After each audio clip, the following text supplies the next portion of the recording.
हिमालय की गोद में बसा उत्तराखंड प्रकृति की अमूल्य धरोहर है।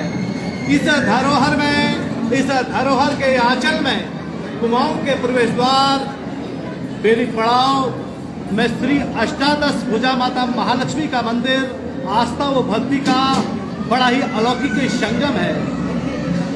वरिष्ठ महामंडलेश्वर ब्रह्मलीन संत स्वामी श्री बालकृष्ण यतीम महाराज जी की पावन यादों को महकाता यह आध्यात्मिक शक्तिपीठ एक अद्वितीय शक्तिपीठों में एक है। कहा जाता है कि जो भी प्राणी अपने आराधना के श्रद्धा पुष्प माता महालक्ष्मी के चरणों में अर्पित करता है उसके रोग शोक दुख दरिद्र एवं विराट विपदाओं का हरण हो जाता है। बहरहाल इसी पावन स्थल पर श्रीमद् भागवत कथा की सुंदर कथा यहाँ पर संपन्न हुई।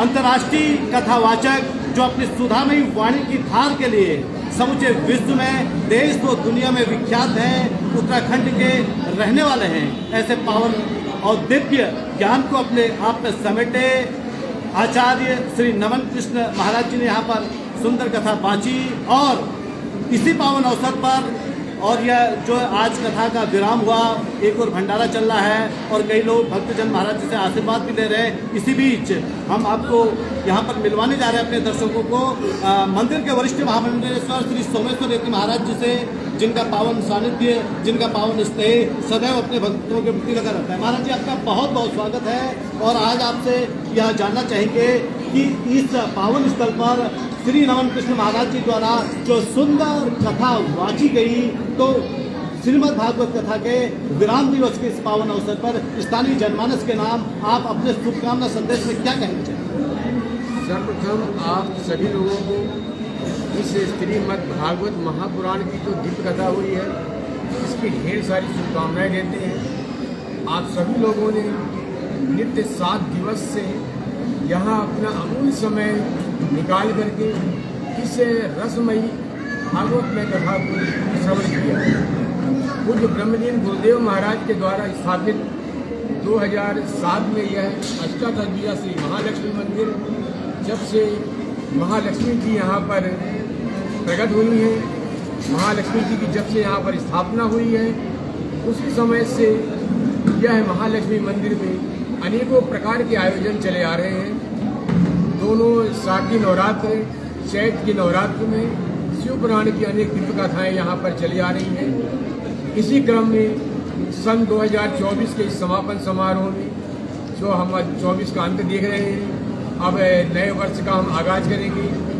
इसके पूर्व में एक बहुत ही सुंदर हमारे इस श्रीमद् भागवत महापुराण का जो शुभ संकल्प यजमान के द्वारा लिया गया, उसके आचार्य हमारे श्री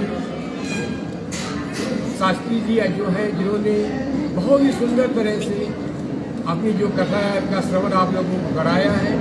निश्चित ही जनमानस में एक एक शब्द आज भी गूंज रहा है।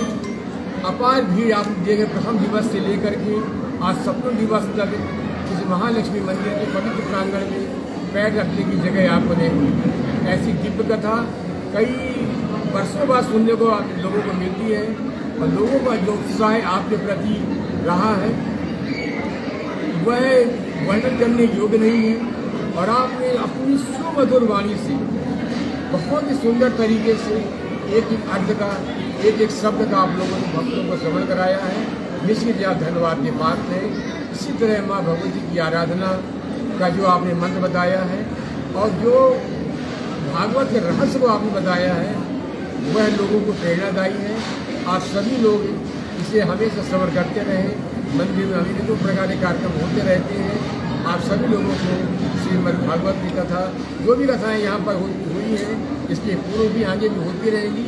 आप लोग बढ़ चढ़ के इसे श्रवण करें। हरिओम तत्सत। बहुत सुंदर बात मुझे आपने बताई, अपना अमूल्य प्रदान किया। वास्तव में नमन जी की कथा तो इतनी सुंदर रही कि भक्तजनों का तो यहाँ तक कहना था कि नमन जी कहिए कुछ योग विभूतियाँ विस्तार से भरता नहीं, मन आपकी वाणी की सुधा में धार से, आपकी वाणी में जो सुधा का बड़ा ही सौंदर्य था उसको लेकर के भक्तजन वास्तव में बड़े प्रसन्न हैं। और आपने बहुत शानदार कथा का यहाँ पर वाचन किया। इससे महाराज जी को भी, महाराज जी के सानिध्य में कथा आयोजित हुई, इसलिए समस्त दर्शकों की ओर से महाराज जी का भी और आपका भी बहुत बहुत धन्यवाद।